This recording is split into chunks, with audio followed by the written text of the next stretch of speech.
La France est historiquement chrétienne.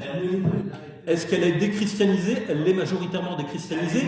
Elle est déchristianisée tout en ayant conservé dans ses fondamentaux, c'est-à-dire dans un certain nombre de ses fondamentaux, une grosse partie de la tradition catholique qui elle-même est une religion qui a assuré la survie, je veux dire la continuité de culte pré-chrétien. Donc il y a une continuité de culture, il y a une continuité de civilisation en Europe, il y a une population qui est restée relativement stable, avec parfois même des isolats assez surprenants. J'appartiens à un isolat, l'isola basque, qui est un peu surprenant par des tas d'aspects, mais ces populations ont bien une existence. Vous ne pouvez pas nier qu'elles en ont une. Je ne veux pas engager une discussion. Alors, eh bien, c'est votre affaire. On peut décréter que les Africains n'existent pas ou que les Berbères n'existent pas. Vous pouvez pas nous raconter ça. Vous pouvez pas nous raconter qu'un Portugais et un Norvégien, c'est la même substance. Je vous ai pas dit ça. La réalité historique. Mais je vous ai pas dit ça. De quelle substance me parlez-vous? Eh bien, je parle de la diversité des substances existantes sur les territoires d'Europe dont on vit. Et dans cette diversité, pourquoi n'incluez-vous pas celle qui est apparue depuis 30, 40, 50 dernières années, à partir du moment où elles ont une volonté d'assimilation patriotique? Tout à l'heure, vous disiez qu'il faut que vous soyez dos à dos pour parler aux populations, aux différentes populations. Oui. Comment voulez-vous tourner le dos à quelqu'un dont vous n'êtes pas sûr qu'il ne vous trahira pas dans le dos? Comment est-ce que vous voulez faire ça? Vous permettez que je vous réponde? Essayez. Bien. Donc, il y a plusieurs questions dans votre question. D'abord, je n'ai pas une définition monolithique de la substance. Pour moi, une substance, c'est en mouvement. C'est pas une substance figée, définitivement, irrémédiablement. N'empêche...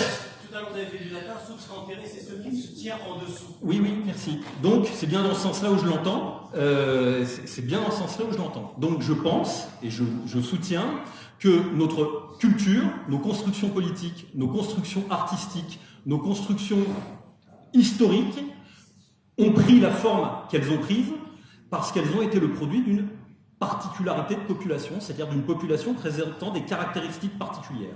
Cette population est diversifiée, c'est-à-dire qu'elle a subi des apports variés, c'est pour ça que je parle d'une substance, elle est diversifiée, elle est extrêmement diversifiée et elle n'est pas fixée, stable. Est-ce qu'elle a vocation à être sanctuarisée? C'est pas le propos que je vous tiens, mais entre la sanctuarisation et la conscience claire de ce que nous sommes et la volonté de la faire perdurer dans l'histoire, vous ne pouvez pas me reprocher de constater que les Européens existent bien, qu'ils existent bien. Vous ne pouvez pas me reprocher de constater que les Berbères existent bien malgré leur immense diversité. On a dit que les Berbères n'étaient jamais vaincus parce que leur diversité et leur conflit interne étaient tels qu'ils ne pouvaient jamais être vaincus précisément.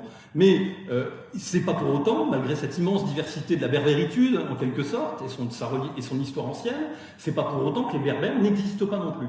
Donc les sophismes, si vous voulez, ou la rhétorique, je dirais simpliste, visant à dire, puisqu'il n'y a pas absolue homogénéité ou absolue origine commune, alors ce que vous décrivez n'est qu'une subjectivité susceptible de changer et d'être redéfinie demain matin si moi je décide de le faire, eh bien c'est précisément contre ça que nous nous battons. C'est sur notre possibilité... Oui, mais je suis désolé aussi, mais je vous réponds. Vous disiez que la chrétienté, c'était fait de syncrétisme, de digestion. Enfin, je préfère parler de syncrétisme. Ça n'a été qu'une histoire de syncrétisme, et vous voudriez empêcher... Comme le chiisme.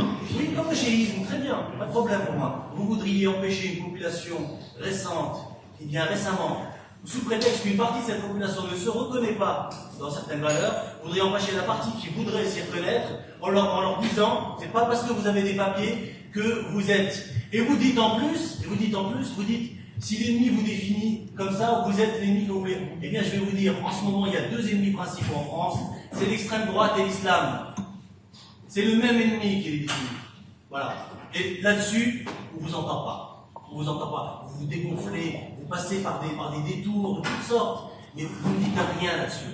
C'est le même ennemi qui désigne, c'est la même entité qui désigne les musulmans et l'extrême droite. Eh bien, les musulmans existent. Attendez, vous permettez, parce que c'est plus des questions, c'est une interpellation. Donc il faut quand même que je puisse répondre, malgré le ton virulent de votre apostrophe. Non, mais il est marseillais. C'est à Marseille. C'est normal, vous êtes marseillais. Je comprends bien votre réaction, mais il n'empêche pas, ce que j'essaie de vous faire comprendre, c'est que je ne fonde pas ce qui mérite pour moi d'être conservé. Ça n'est pas un moment, une construction étatique ou une construction politique d'un moment de notre histoire. Vous comprenez ce que je veux dire? Non mais, est-ce qu'on peut essayer de se comprendre? Est-ce que vous comprenez quand je dis ça, ce que je dis? Je dis que ce que nous voulons conserver, ça n'est pas un moment de notre histoire, c'est-à-dire, j'ai pas envie de la culture en bocal ne m'intéresse pas, je ne veux pas conserver un moment de l'histoire des Européens de France qui ont créé un État qui s'appelait la République française, j'en ai rien à branler. Ce qui m'intéresse, c'est, et qui est beaucoup plus fondamental pour moi, parce que c'est la condition de notre existence long terme, ce qui m'intéresse, c'est la persistance de la substance de population qui peuple ces territoires dans l'histoire depuis des siècles et des millénaires.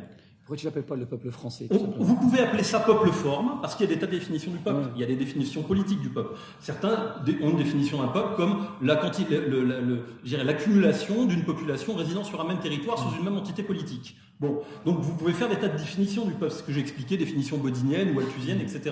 Moi, ce qui m'intéresse, c'est la réalité organique d'une population. Si je n'utilise pas le moral, c'est pas pour faire des troufignoleries et éviter de parler de dont il faut parler. C'est parce que j'estime que le moral, ce n'est pas approprié pour désigner ce qui doit l'être, et que, par exemple, je ne crois pas à l'existence d'une race basque, mais je crois bien à l'existence des Basques, parce que je les ai observés. Je peux vous assurer que ça existe. Donc, ne déniez pas l'existence de ce qui est, parce que ce qui est, c'est observable. Ce que nous voulons, ce que je dis simplement, c'est qu'il faudra bien que les politiques se mettent dans la tête que les populations ne sont pas interchangeables.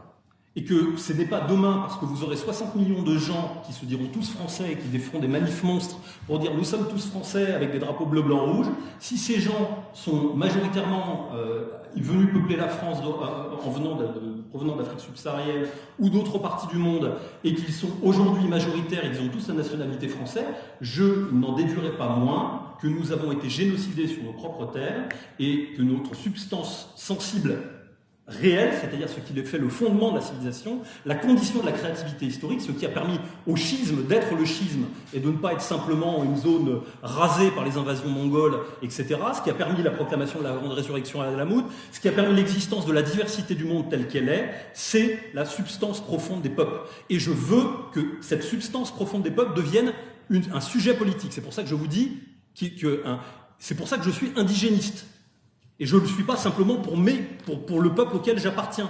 Je suis indigéniste parce que je crois que la possibilité d'une existence autonome, que la possibilité d'une existence sensible, autonome, originale dans l'histoire, n'a pas pour condition un État ou une structure politique factice qui ne m'intéresse pas, parce que comme vous le dites, elle est la construction de lobbies, de trucs, etc., avec lesquels je ne me sens rien en commun. Ce qui m'intéresse, c'est la substance peuple, la forme peuple, substance de cette population.